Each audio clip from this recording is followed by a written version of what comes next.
Jadi misalnya kalian yang muda-muda jangan takut ya gitu, apa istilahnya yang ini apa challenge lah buat kalian untuk bisa eksplorasi gitu. Di situ sih apa buat eksplorasi dan eh, kesempatan makin banyak. Jadi istilahnya mah paling gampang apa dan mau seorang software developer, mau seorang software engineer itu harus tetap keep learning itu sih. Walaupun itu bukan stack kalian gitu. Minimal kalian tahu ataupun misalnya ngerti gitu misalnya oh kayak gini kayak gitu sih. Walaupun saya big data tapi saya setidaknya masih ngerti DevOps itu dikit-dikit seperti itu sih. Oke, terakhir sebelum saya tutup ada pertanyaan.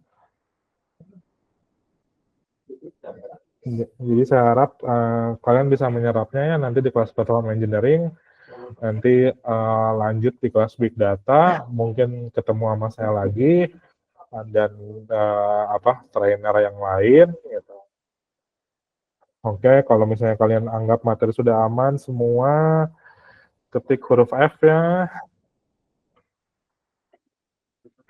sebagai terakhir.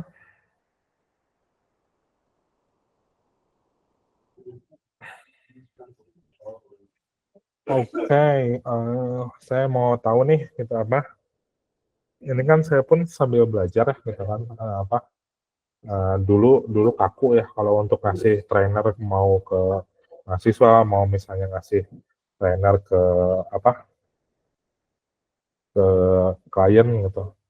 Saya mau tahu dong, misalnya kalian nganggap saya kasih rating dong, misalnya 1 sampai 10 kalau menurut kalian saya sekarang dengan misalnya ngasih materi ke kalian kayak gini nilainya berapa sih?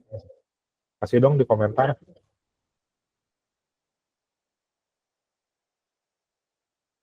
Kasih rate misalnya 1 sampai 10. 1000. Oke.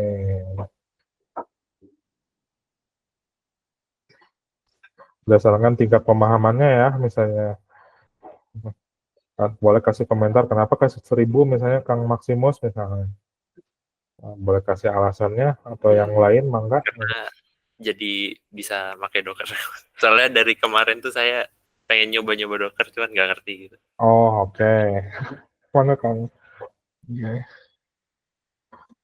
Gitu. Kalau yang lain gimana Kang Rehan, Kang Andri, Kang Kaisal, atalah Kang Nada Juni, boleh kasih ratingnya supaya saya juga sambil belajar. Oh, iya. Mantap.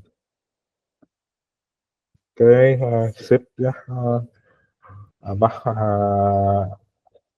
Kalau saya sih tipenya learning by doing ya. Saya paling nggak kuat kalau harus tekstual banget. Saya biasanya baca codingan dulu baru akhirnya memahami teorinya gitu kan misalnya gitu. Trial and error-nya kayak gitu sih mungkin nanti saya bisa coba masuk grup ya di grup yang platform engineering yang ada Bu Kiki sama Kang Dim gitu kalau misalnya kalian mau nanya-nanya mangga gitu ya misalnya ataupun misalnya yang materi ini ataupun materi kedua kemarin masih bingung maka misalnya tanyakan aja gitu saya harap sih kelas platform engineering ini sama kalian nanti di big data bisa milih gitu kan. Mungkin dari saya terima kasih atas waktunya kurang lebih 2 jam ya, 2 jam setengah. Semoga bermanfaat materinya, semoga kalian sukses. Terima kasih, selamat sore, Assalamualaikum warahmatullahi wabarakatuh. Oke, saya sebelumnya absensi dulu ya, Teh Sarah, mangga Teh Sarah. Iya, Waalaikumsalam warahmatullahi wabarakatuh. Terima kasih Kang Salman untuk materi Docker hari ini dan semoga bisa bermanfaat untuk teman-teman semua hari ini ya. Nah, izin saya mau share dulu link untuk absensi PENDE kelas hari ini part 5. Nah, bisa cek di kolom chat ya semuanya dan bisa segera dibuka dan diisi karena langsung saya tutup aja untuk materi hari ini dan sampai jumpa di part berikutnya. Semoga bisa full tim lagi nih ke depannya ya. Hari ini alhamdulillah sudah kurang lebih 10 orang ya, ada 10 orang dan semoga di pertemuan yang lain bisa tetap full tim juga, masih semangat, tetap semangat untuk menerima materi lain yang selanjutnya yang tentunya bermanfaat dan bisa menjadi bekal buat teman-teman semua untuk perkembangan karir dan juga potensi karir yang teman-teman inginkan di masa depan seperti itu. Nah, sekali lagi terima kasih semuanya. Sampai jumpa di pertemuan selanjutnya. Assalamualaikum warahmatullahi wabarakatuh. Terima kasih. Waalaikumsalam. Terima kasih semua.